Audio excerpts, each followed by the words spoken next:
What's going on, y'all? It's your boy Cool Colas here, and you are now tuning into a new episode of the Pro-Black Blerd Kingdom Podcast. On today's episode, I'm going to be talking about a topic that is going to kind of seem confusing at first because I'm going about it in a bunch of different angles, but really it's something that needs to be discussed, and I actually discussed recently, and I'm going to try to say in the most practical and rational and organized way. So the first thing I want to dive into is why Eternals was a worse movie than what you may think. But then I want to tie that into why black males and other black people are put into these different tropes and why tropes exist in the first place. Later, what I'm going to do is I'm going to tie this into why I feel like there's a lot of bug breaking of Blerds and what is the difference between the Blerds that we typically see on television versus the Blerds that we want to see more of that we have seen maybe in the past. So the typical being the type of Blerds that you see and you're like, this doesn't represent Blerd culture. This doesn't represent black male nerds specifically. So I'm going to get into all of that, and I want to try to tie it into this idea that a lot of these tropes exist to, once again, bug break certain characters. But in this case, we're talking about Blerds.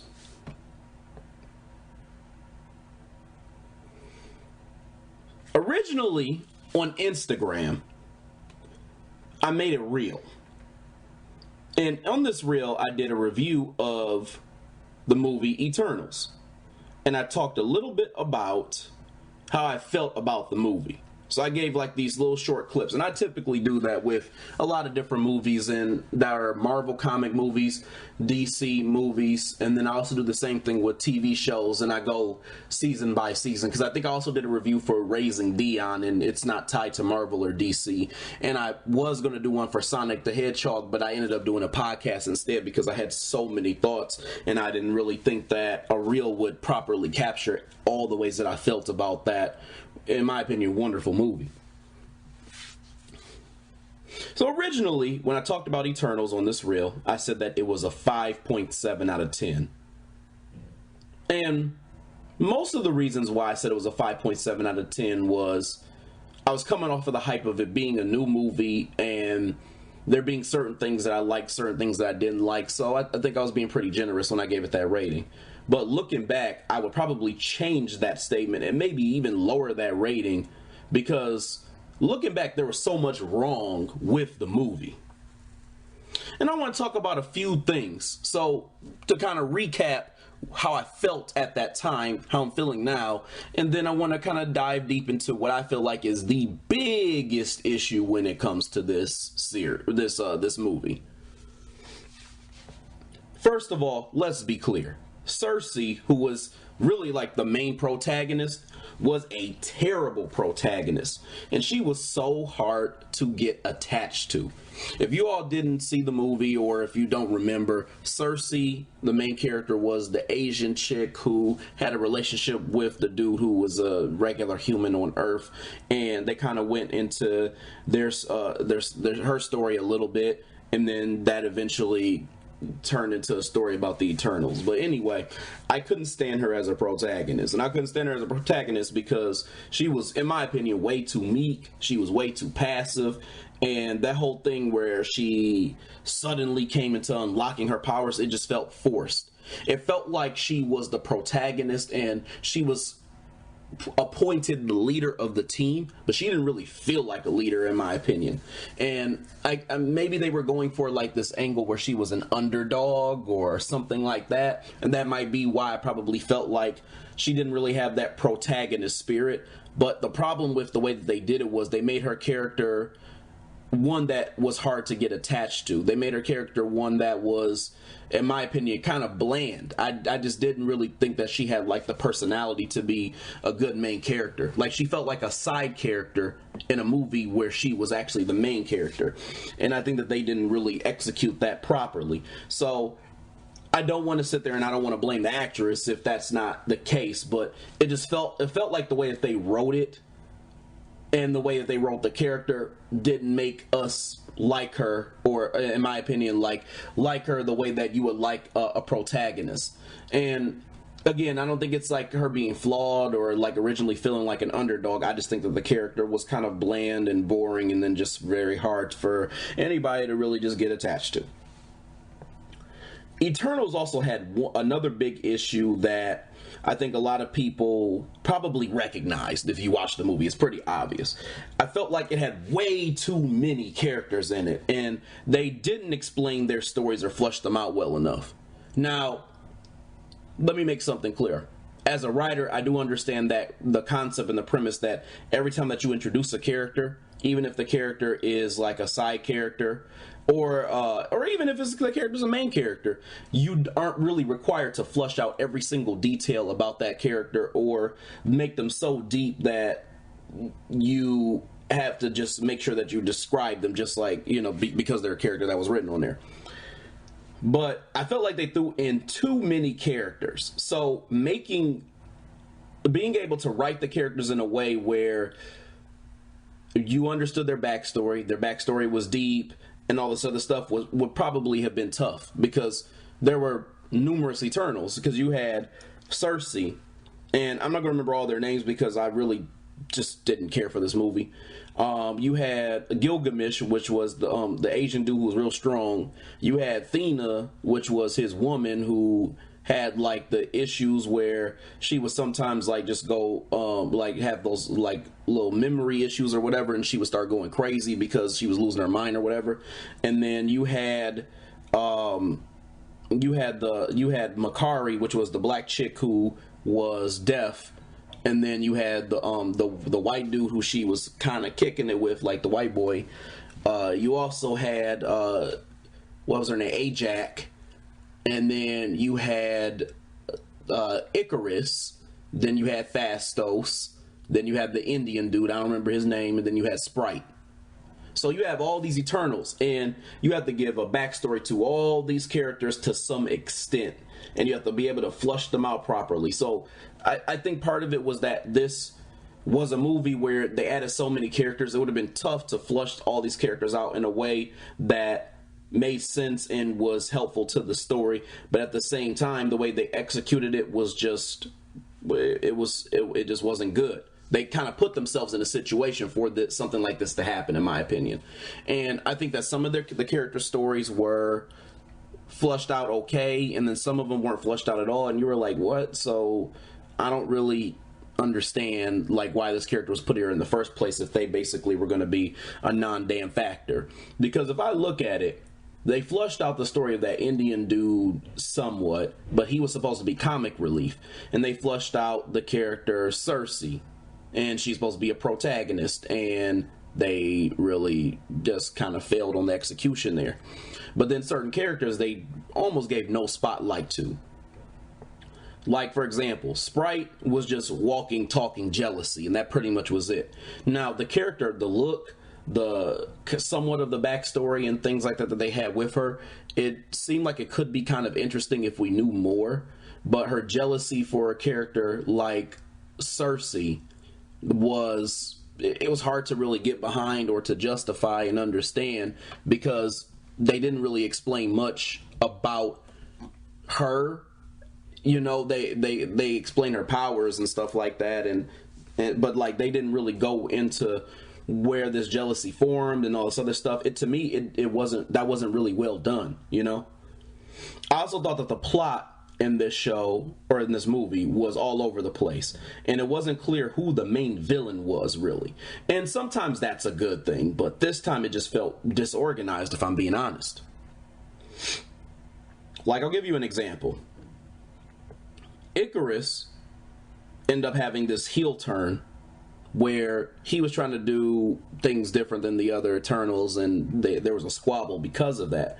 And there was also the thing about how he really was the person who got Ajak killed because he threw her into this thing of deviance, basically. And if you didn't know who the Deviants basically are these like mutants or these monsters that were in the movie that were supposed to be the villains that they've been fighting basically for eternity. And the Deviants were trying to, they were, like I said, they were fighting the Eternals, and they really wanted to kind of get rid of Ajax and then the rest of them. Now, Icarus, when he had a conversation with Ajax, had pushed her into the thing of deviance and basically tried to get rid of her. But what was unclear to me, first of all, was Icarus and the deviant story kind of intertwined? Because they're fighting deviants, but then there's also this thing with Icarus and him turning on the Eternals because he wants to do stuff his way. It's like, were they in cahoots? Was him and the deviants in cahoots? That wasn't clear. Were they separate from each other? That wasn't really clear. You know what I mean? They had like, so let me elaborate a little bit. There was this one deviant who was really strong. Like, I think that was like their lead deviant, and he could absorb or eat, I guess, the different Eternals, because he ended up like consuming Gilgamesh, and he consumed another deviant as well too, or not deviant. He consumed another Eternal, which that was Ajax, and got their powers and was able to use them against the other Eternals when he was fighting. So he would just get stronger and stronger and stronger. And I'm gonna be honest with you, even before they got Gilgamesh, like when he just had Ajax, he was pretty damn strong. I mean, he was kind of whooping that ass, and that's why I said, like, at some point Cersei kind of had to come into her powers, and she had to kind of fight back and show like why she should be the protagonist. And I think they were trying to do something there, but they kind of just failed. Point I'm trying to make though is that he was pretty much unstoppable, even when he just had Ajax. But the problem was, it felt like he was so unstoppable at that point, but then even after he got Gilgamesh, which was the real strong dude, because he ended up getting Gilgamesh and killing him and taking his powers, it's almost like he was weaker. And he shouldn't have been. He should have been way stronger than he was even when he just had Ajax. And let me tell you why that was a problem. Because it was made to seem like he would be the main villain, that deviant, because he was absorbing everybody. But then when Icarus had his heel turn, it was like he was like the villain, like the main villain. But it never was a thing where like this big old deviant who was absorbing the Eternals were fighting side by side. But it was more so a thing of they both were fighting different Eternals at a time. But the reason why this was kind of sucky was because if you look at that lead deviant, at one point, the only person he really was fighting was Thena, which was the chick who was with Gilgamesh before Gilgamesh was absorbed by the main deviant. So, my thing is, before Gilgamesh was absorbed, it took Gilgamesh plus all the other Eternals to fight this one main deviant. But after this deviant had absorbed Gilgamesh, which would have made him butt fuck ton stronger, you know, Thena was able to take him by himself. And mind you, she was getting that ass whooped quite a bit. But at a certain point, he was able to, or when he grabbed a hold of her and he was trying to pretend like he was Gilgamesh and try to get into her head and all this other stuff, she was able to shred him into pieces like it was nothing. And I'm like, girl, you struggle. I get it. Like, she had the little memory issue thing where she started going crazy and all that. I get that she had that, which they act like that wasn't a thing.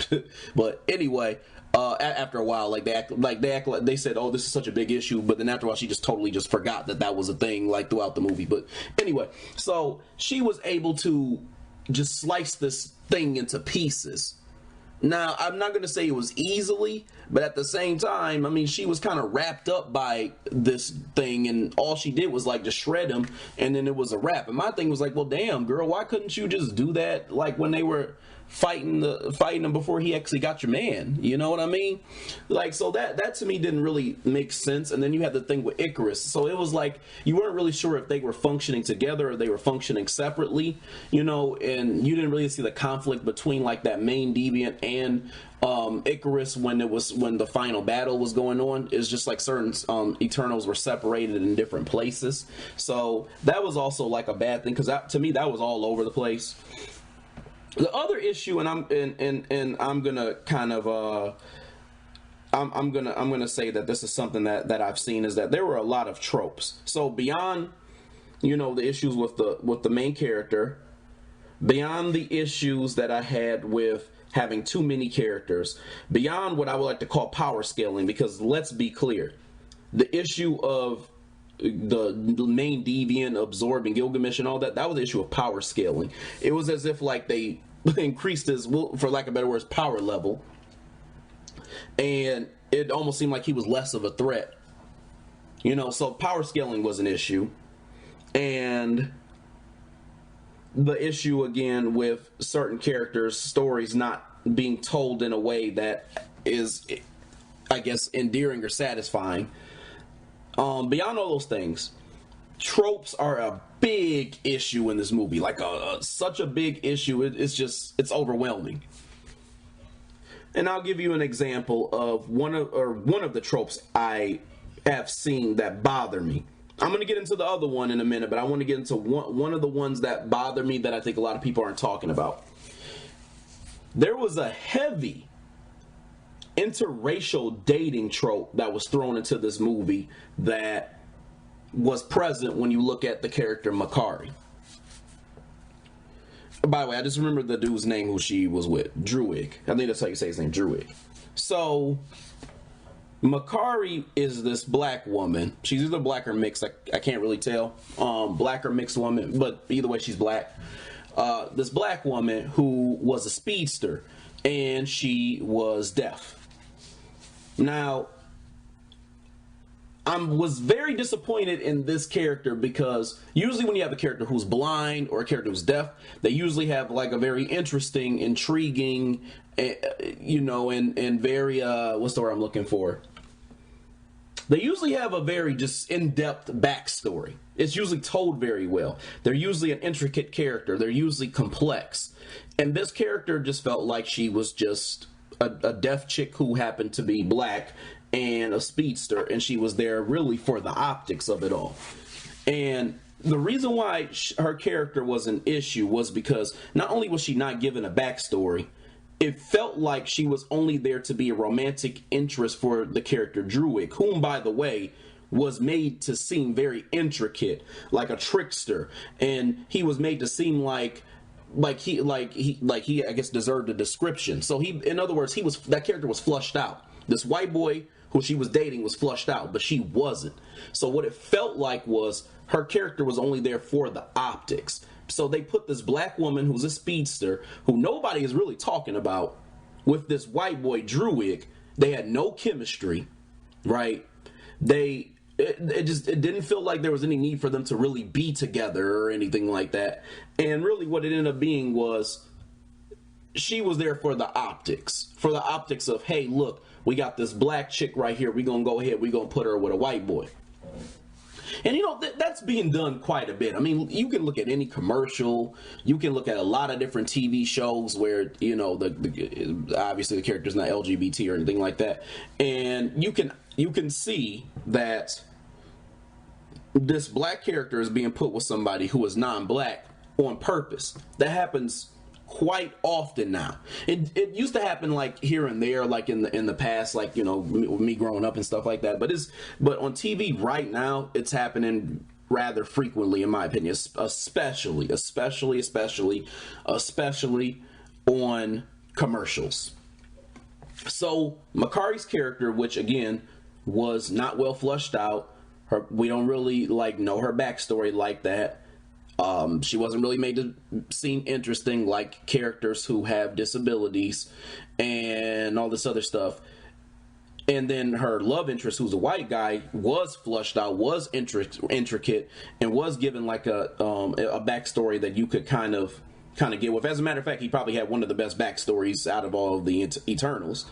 And what it looks like is that she really was there for the optics of being in an interracial relationship. That's a trope, y'all. That's a trope, because what they want to do is they want to put this on screen like it's typically okay for black people in our community to date outside of their race. And mind you, if that's what you want to do, that's fine. I'm not criticizing that. What I'm criticizing is the idea that that's shown so much, that's shown so heavy, but then you don't typically see any black people with other black people in like harmonious relationships. So in other words, you don't see heterosexual black men and heterosexual black women, who the man is masculine and the woman is feminine. It's a healthy relationship. You don't see that dynamic on television, even for the optics.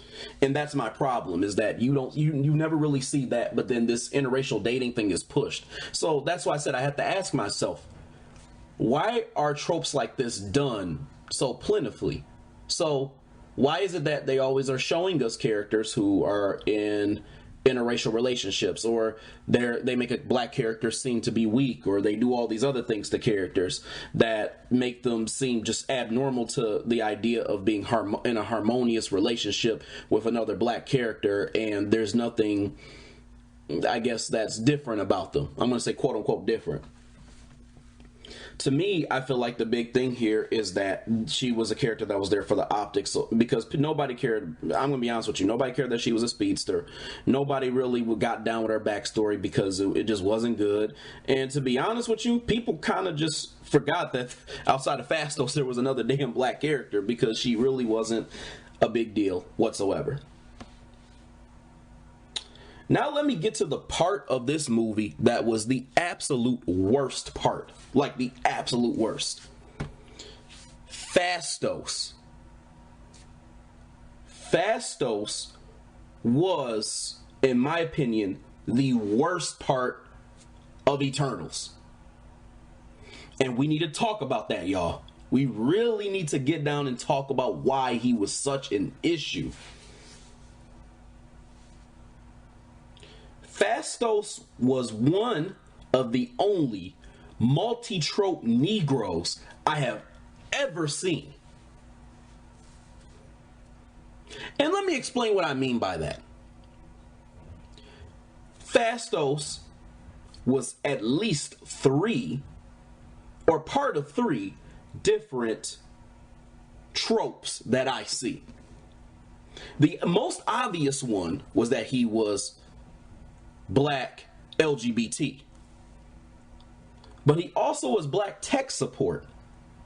And lastly, he was a carbon copy. So let's review this. He's a character who was made to be black, who was LGBT, so he was gay.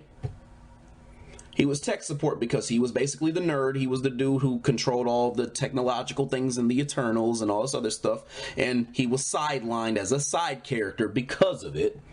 And then he was a carbon copy. A carbon copy being, if you look in the comics, the character was not originally black, or black looking at the most. The character looked like he might have been Hispanic in one of the little comic strips that I saw. And I'm like, so they turned him into this dude. Okay. So he was a carbon copy of a character that originally was non-black. I have never seen somebody pile so many tropes on one character. At first, I was saying to myself, you know, the Crown, this is before I saw Eternals, the Crown had to have gone to Mr. Terrific and Arrow, because he's a black character who was a nerd. You know, he was a blerd, he was tech support, and he was LGBT. And in my mind, I'm like, okay, this character was the worst, because for the tropes, that is, because of the fact that he was tech support, but he was second place in tech support because they had Felicity Smoke, who was Oliver's love interest, by the way, which was a white woman who was like the love interest of the show. She was made to seem like a bigger blurred, or not blurred, she's not a blurred, a bigger nerd than Curtis was, Curtis being Mr. Terrific. And she was made to seem like she was the lead dog when it came to tech and getting them together on Team Arrow, when it's obvious that Mr. Terrific is one of the most intelligent technological scientists in DC Comics. So really, they kind of did him a disservice. So I was like, man, they really just gave this nigga all types of L's, because they made him LGBT to make him seem like he was weak, and then they also made him not as good. He could fight, but he was not as good of a fighter as some of the other members on the team. And then he was kind of in and out as well as a character. And And then on top of that too, he was tech support, but it was like he was second place in that. So I'm like, ain't nobody beating this nigga, because like, look what they done did to him. They made him all types. They made him weak in every department that he had a trope in. But then here came Phastos, and Phastos took the crown from his ass. And I want to make something clear, y'all. I want to make something very, very clear. I want to make sure this is very, very clear for anybody who is listening to my podcast. Here's the things that I say and may get an impression one way or another about what I think. I have no problem with there being an LGBT character in a comic series per se. I want to make that very clear. It is not the idea of an LGBT character just showing up in a comic series or in any series, period. But my issue is that in white comic media, they make our people the faces of this LGBT agenda that they are trying to push. And it snatches away, they literally purposely do this. They snatch away the amount of healthy black couples, heterosexual couples, that we get to see on screen. This is my problem. It's not the idea that there's an LGBT character. It is the idea that there is an agenda by white comic media, if I'm being honest, that would be white supremacists, to show that LGBTism is the main thing, the main attraction when it comes to the black community, by making us the black faces. This is literally, you can't watch a black show now and not see that. So when people like myself call these things out, it becomes a thing of, well, you're being homophobic. So now there's an issue between blacks in the LGBT community and blacks who are straight, and them kind of going back and forth about the issue. But the real issue is what white supremacy is trying to do and is trying to say about our people and the narrative that they're trying to push. That's the real issue there. So I want to make that very clear, that my issue here is what white supremacy does, not LGBT. So I want to make that very clear for anybody who got a whatever idea they want to get. And if you don't understand it from there, then I mean, I'm gonna be honest, fuck you. Because I didn't say anything that would really constitute, misunderstanding at this point.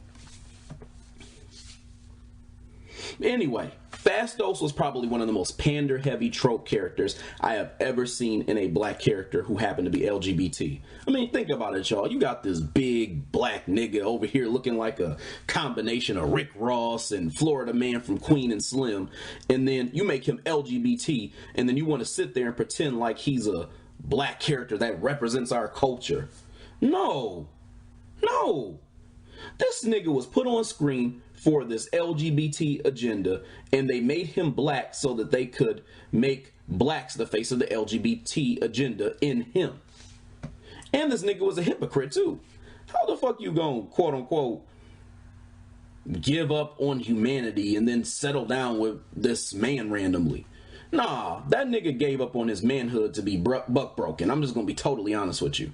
Then on top of that too, it's like, nigga, you were the weakest member of the group too, so now you are not only made to be gay, but they're trying to make this portrayal that you being a gay character is weak. So really they're trying to play you for being LGBT. They're trying to say, look at this nigga right here who we made LGBT. Look, he's the weakest member of the Eternals. Because let's be real, Phastos was the weakest member of Eternals. I mean, I don't even have to imply what's going on here. It's painfully obvious how unnecessary this character was and his presence. And that's why I said it's the optics of it all that they were going for. Literally. They were trying to go for the optics of seeing a black character who was LGBT. And what they were trying to do was say, look, this is a black character who represents your people. Well, what they did was they just threw him in there. And then they made him LGBT. So that's really why I said this is for the LGBT agenda. This was not for black people. I really don't believe that. And I don't believe that because look how they treated the character. They made him weak as hell. I mean, dude couldn't even hold Icarus back when they were trying to stop him. Like, he was like their hold-off character. Like, he was trying to hold him back because they knew he was too damn weak. And I'm like, you got this big, like, strong-looking nigga, and he's sitting there like getting beat down by a white boy who was probably like maybe 3/4 his size, you know. And to me, I just didn't understand that. I really didn't get that at all. And a lot of people are probably going to be mad because they're like, well, he's a black LGBT character and we need representation. A lot of people in the LGBT community, that is. But my issue is that they're playing black LGBT members for a fool, because they're not trying to give you the representation that you think that you deserve. What they're doing is they're playing you for a fool by saying, like, because you're LGBT, you're weak. And Phastos was a symbol of that. I find that to be kind of disrespectful. That's disrespectful to the black community. That's really disrespectful to LGBT people in the black community as well, too. That's what I don't like about the character. I think that, you know, when I saw a character like this, I knew that there, like, I already had, you know, a feeling like there was this agenda that was out there, like, and I could point to it in many different instances. But, you know, everything that I saw in this movie combined with that in the end scene, I just at the end of the movie, I just said to myself, why? Like, what was the purpose in all this? I really found myself saying that it was just totally unnecessary.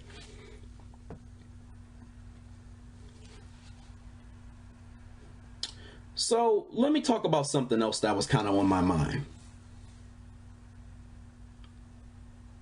LGBT is just one instance of when a blerd is put into a trope to be made to seem weak. On the surface, this seems harmless, but it's done in subtle ways, and it's disguised as some form of versatility or monolithic expression of the black experience.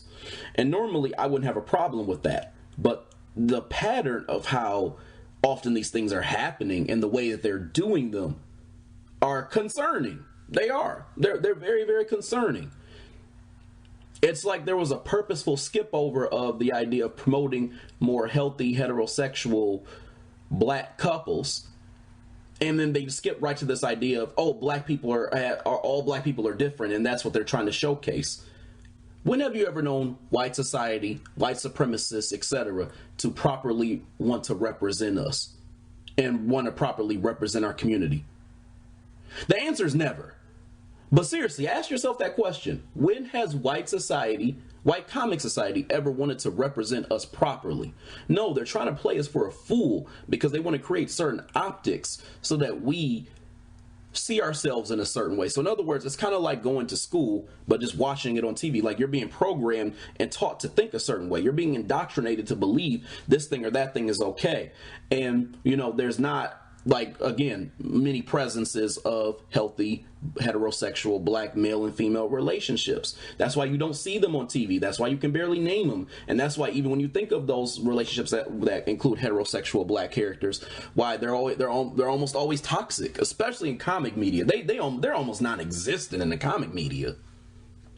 And if they are existent, they're usually existent for like a side character or somebody that nobody can remember. It's usually not somebody who's on screen. And think about it. Think about the cases of your characters like Luke Cage and Black Lightning. Luke Cage was in and out of relationships that were unhealthy, and then you had Black Lightning, and we ain't gonna get on like him and Lynn and what I think about Lynn's bitch ass, but really, if you think about like even his Black Lightning's relationship with Lynn, that was a very, very toxic relationship, and it really was because Lynn was trying to emasculate Jefferson. If you think about it, that relationship was not healthy at all. So anyway, you are programmed at this point to see a black character written as a permanent underdog, passive and weak, or a rational creature based on the tropes that you see. And then when you bring up that these things are issues, Negroes get to defending these actions or coming up with these microanalyses on why everything that I'm saying and people like me is a reach, and it's just not. And recently I made a post on social media about the black infantile trope and how it's interesting how DC has shows like Teen Titan and Young Justice, and it has a bunch of black folks alongside a lot of humanoid characters, as if to somehow imply that these black characters are always going to be in the background, unimportant, unnoticed, or just not fully developed by their white superhero counterparts. And niggas on this post, and this kind of irritated me, but niggas on this post got to making excuses and saying stuff like Aqualad shouldn't be there in that compilation. Everyone got to start somewhere and all this other bullshit that was way beyond the point that I was trying to make. And I'll break this down further in another episode. But my point was, you have so many characters, black characters, in these teeny bopper groups, but hardly any black characters in groups like Justice League, where people know the characters are typically kind of iconic. Like you have your Batmans and your Supermans. No, they put them in these little like irrelevant like pre-fighter groups, pre-hero groups that where they're plentiful in. And if a black character does not make it in one of these groups, he has to quote unquote take on the mantle of a white character or some shit like that, because that's a big thing too. That was a big thing with your boy Aqualad when they kept talking about him in the comments I was telling you about. It's like these black folks like that they put in these white mantle roles, like taking up the mantle of a white character. It's like they can't have their own damn identity. They have to be associated with these white characters. That makes no sense to me. And this is a problem. But most of you Negroes will just sit here and do anything to defend the decisions of white comic creators. And the truth is, I'm criticizing you Negroes because this is not rocket science. It is right in your face that they are doing this, and you all are being blind to it. And that is frustrating as hell to me. That is so frustrating to me, because I'm sitting here looking dead at them make patterns, and people are choosing not to critically think. And that brings me to my next point, which is some of you have to ask yourselves, why as a black person in this world do you not have a conscious mindset to question the reality around you? To me, it is because you do not know any better. It is either because you do not know any better, or it is because you are hard pressed to believe the reality in front of you is something that you can trust. And I say this because too many of you just go along to get the hell along.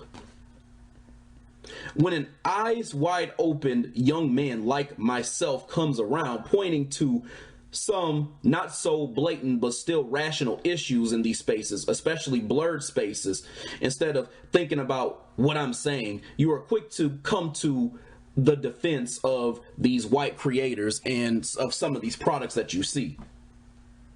You really need to use that overly analytical energy to realize that you have no friends or anyone who is properly going to tell your story. And when I say that, I mean by a group.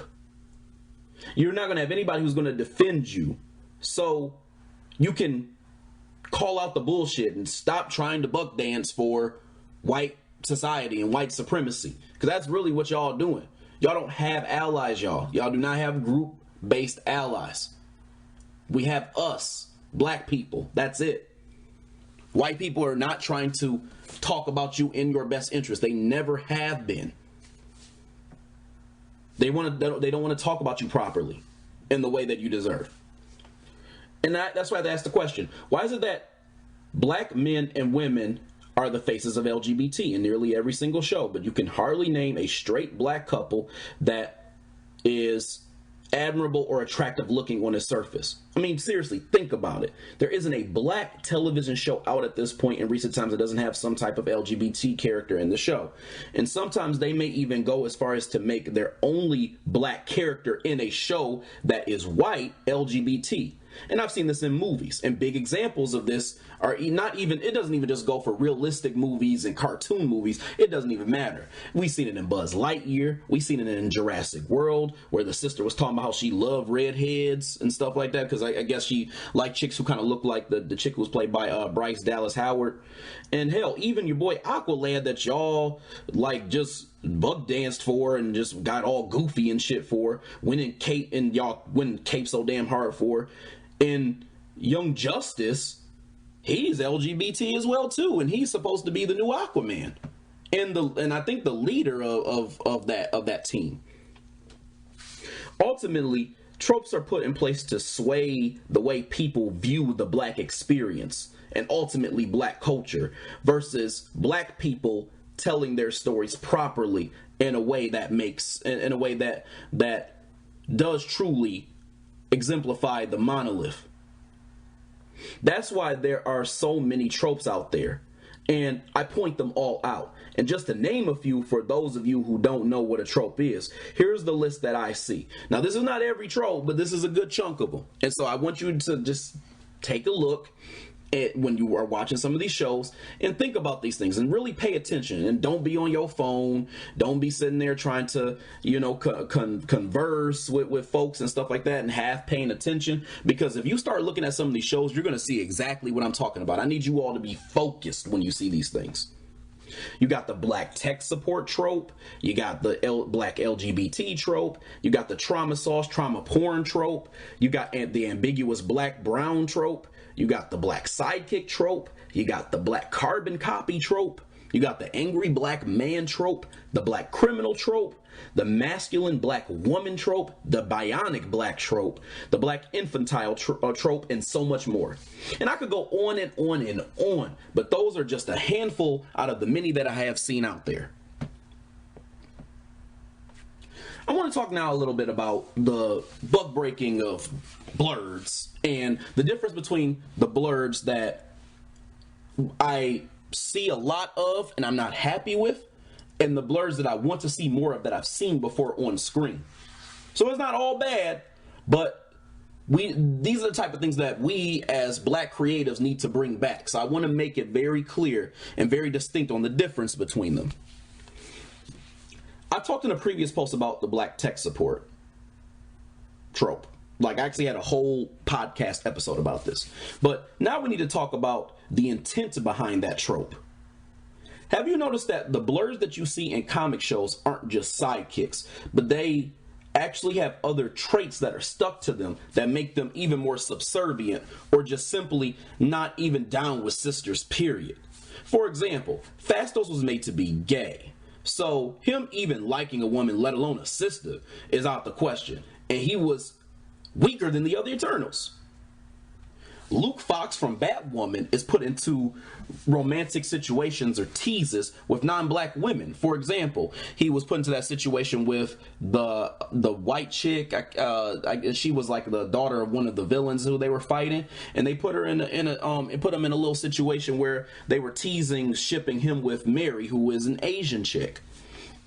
And then you got Chester in The Flash, who first of all is corny as hell, and he has a thing for Allegra, who is a white Latina.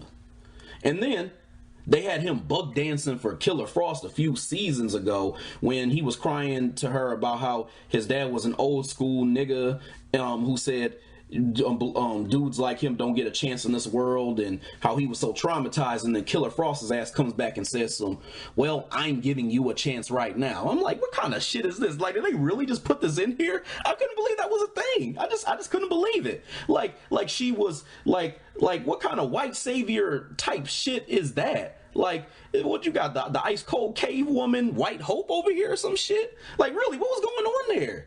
Like, y'all really got, like, if you all ever like really sit down and watch The Flash, I want to say it was like season 5. I want to say it was either 5 or 6. It might even been 6. There was literally an episode where this nigga was like crying to Killer Frost about how black people like him don't get a chance to make it in this world, and how she said she was giving him a chance, like she was supposed to be his god or some shit. That shit was so crazy to me. Anyway, but the thing is, ultimately, it's disrespectful and untrue to the black experience and how we are. Being a Blerd is a flex, first of all. Blerd males are real men because we stay true to the shit that we like, despite it not being popular back in the day and others making fun of us for it. And I know a lot of y'all in this new generation say, oh, that don't happen. It definitely happened in my generation. In my generation, there definitely was a lot of people making fun of people who were Blerds. The thing is that a lot of us just didn't give a fuck. We still were going to like the stuff that we were going to like. I know I did. We weren't shy about who we were. And make no mistake about it, we love ourselves. And a lot of us, the Blerd men, we love us some sisters too. So that's why I said don't get it twisted. And this is even true in some of these televised these televised Blerds that we've seen on television as well. And some examples of the types of Blerds that I do want to see more of are Carlton from Fresh Prince, Randall from This Is Us, Dwayne Wayne from A Different World, and I'm going to be totally honest, and some of y'all may disagree with me, Steve Urkel as well too, for Family Matters. All of these Blerds had the perfect formula, or at least a good formula, for what it looks like to represent all parts of black male blerdom or nerddom properly. They all stayed true to who they were, but were also masculine men who loved them some sisters. Think about it. Carlton stayed with a sister. He had the little mail carrier chick who he was feeling. He had that older woman who took his virginity. He had that tax chick who was feeling him, who was getting all up on his lap and stuff. He stole 3 chicks from Will. Let's be real. He stole that Valerie chick who Will was going on a date on because, remember, he kind of tapped into his sensitive side and she kind of was feeling that and Will was kind of being a dick. So, you know, he ended up making out with Valerie at the end of the night.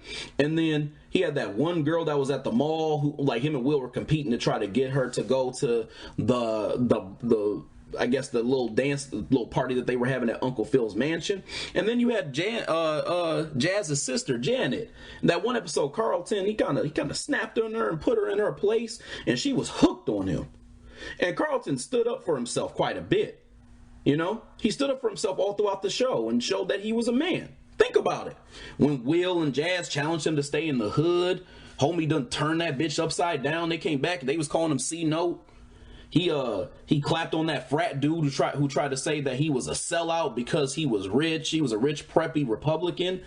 I think the guy's name was Top Dog, and he was tripping on him. He snapped on his ass. He beat Will's ass in that episode that he took his girl, by the way. Nobody's talking about that. And when Will got shot in that episode, this man didn't say, you know what, my father is going to help me because of the fact that he is a judge in the justice system and it works. No, homie said, I got a piece and I'm ready to pop any motherfucker who runs up on me or my cousin. Steve Urkel loved sisters as well too. Remember, Steve ended up getting Laura even though she wasn't shit. Because let's be real, Laura wasn't shit. Y'all all know she wasn't shit. But think about it. He had Myra, who was a fine sister, and she was literally crazy about him. Literally, let's be real. That sister was really, really the whole package. If you think about it, she was really pretty.